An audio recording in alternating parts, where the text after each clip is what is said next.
feel like I should have like a little goat sitting next to me. So feta is a Greek white cheese that is sort of compressed and then aged in brine. And it's got a kind of crumbly, creamy, salty, tangy flavor and texture that's just delicious. I didn't say what milk. What milk? Soy. So it's a Greek white cheese made from goats or ewe's milk, or a combination of both. What milk? Ewe's. Not as in like used.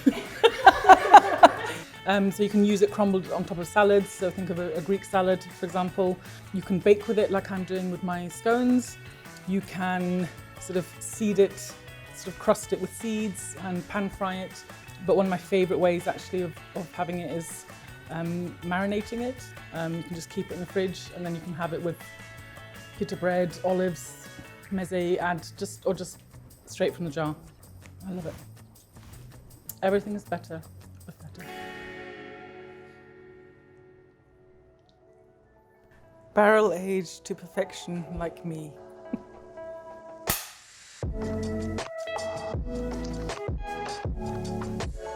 So today I'm going to celebrate feta my way, which is in a baked good. I'm going to make some gluten-free feta and za'atar scones. So I'm going to start with putting my dry ingredients in the bowl of a food processor. So in here I've got flour, gluten-free flour, za'atar, salt, sugar, baking powder, bicarbonate of soda, and then the secret ingredient, which is a tiny little bit of pectin, powdered pectin, the kind that you would use for making jam, just to help gellify and give a bit of structure.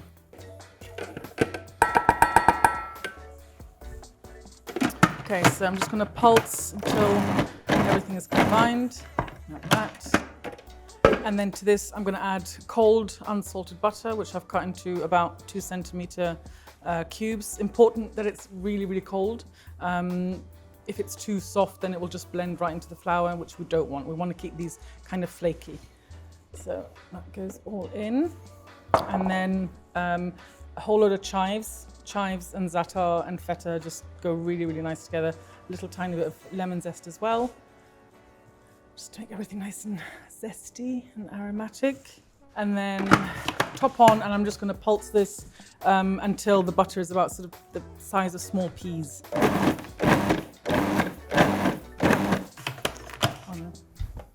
So now to this, I'm going to add my wet ingredients. So in here, I've got full-fat Greek yogurt, 1 egg, and some whipping cream, and I'm just going to roughly combine, and then into the bowl. Right, so now I'm just going to pulse this. I want the ingredients to be moistened, but I don't want it to completely form a dough, because we're going to finish it off on our work surface. So for now, I'm just pulsing like I did before.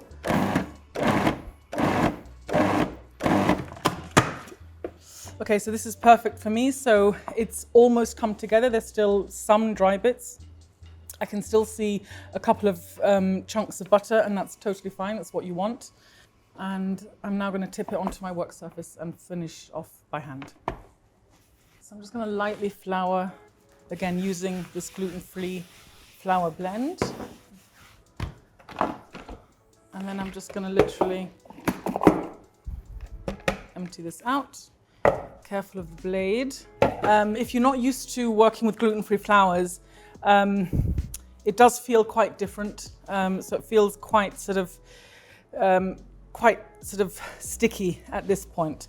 So I'm not going to work it too much, not because I don't want to develop gluten. Obviously, there's no gluten to develop, but I don't want the butter to melt, because the butter's there to sort of make it slightly sort of light and fluffy and flaky. So I want to preserve that. So I'm not even going to use a rolling pin. I'm literally just going to pat it down to, so roughly a 23 by 18 centimeter rectangle.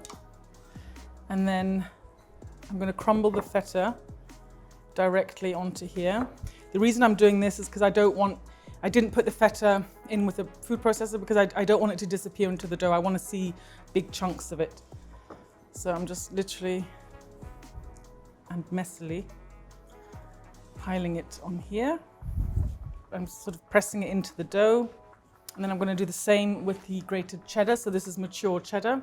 I'm going to reserve a little bit for the top, and then the rest also just all on top. And then I'm just kind of folding it over.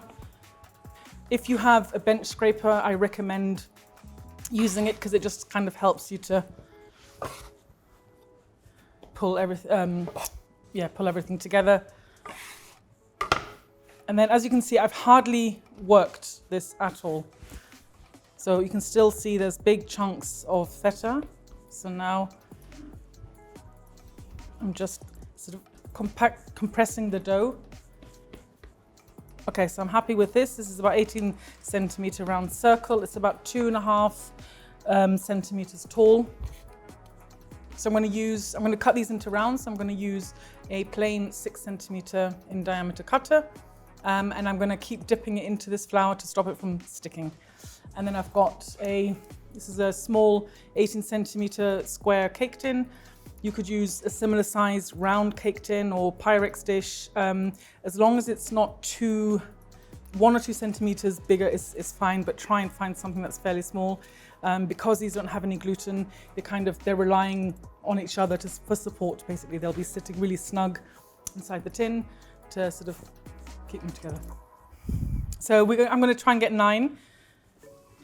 I don't think I'll get them all from this round. How cute. 1. And then always in between, dip in the flour. Like I said, this is a really sticky dough. They're leaning up against each other. Okay, so now obviously I've got 7, I need 9. So I'm very gently, I'm literally just pressing this back together. I'm not manhandling it, I'm not, kneading the out of it. Am I allowed to say? I didn't say the actual word. And I'm going to actually make it a little bit oval because I know I need to.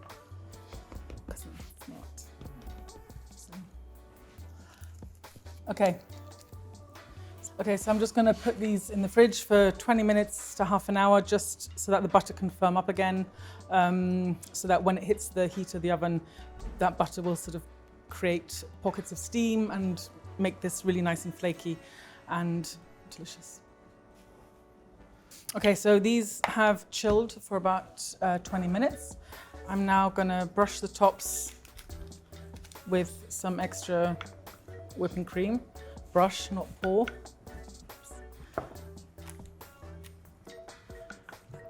You could use egg, by the way, but I used a whole egg in here, so I'm not going to crack another egg just for this. So I didn't use a whole tub of cream. I've got cream left, so this is what I'm using. And then for the final flourish, so this is the cheese that I set aside earlier, and I'm just going to put a bit on top of each one. So this will bake into a really nice crust and be tasty and cheesy. Some sesame seeds, because sesame seeds, za'atar has sesame seeds in them, so I'm just putting some extra. We've always got loads of sesame seeds lying around. If you don't have any, just use za'atar, that's totally fine. There we go. Obviously this is all about the feta, but feta just goes so well with za'atar. We use that combination quite a lot. Okay, so my oven's at 200.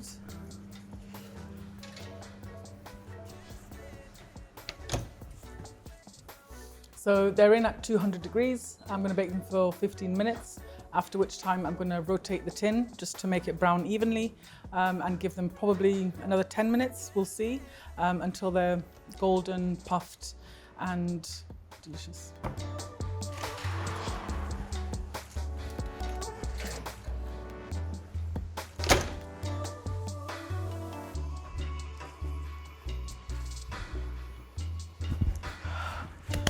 So I'm going to let them cool for about 10 minutes, just to let the crumbs settle and so we don't burn our greedy mouths. And then hopefully someone will eat them with me. Okay, I bought you some scones for an afternoon, savoury afternoon. You Pick just me read up. my mind because I'm starving. You smell this smells so good. They do smell So really buttery. good. Za'atar and feta together. Like I za'atar love- on feta with olive oil. Yeah. I just can eat that Totally. like all the time. Now you can eat them plain, but Or- I always like choices. So butter, yes. Honey butter. goes really nice because it's salt and sweet together, Exactly. and it's just such a great combination. Ooh, feta has this incredible ability to just elevate anything and everything. Like you put some feta in it, it's almost like too easy, but it's such a wonderful trick to have up your sleeve to add feta to something like Yeah. this, and it just elevates it. Makes it better. It's true. Everything tastes better with Everything feta. tastes better with feta.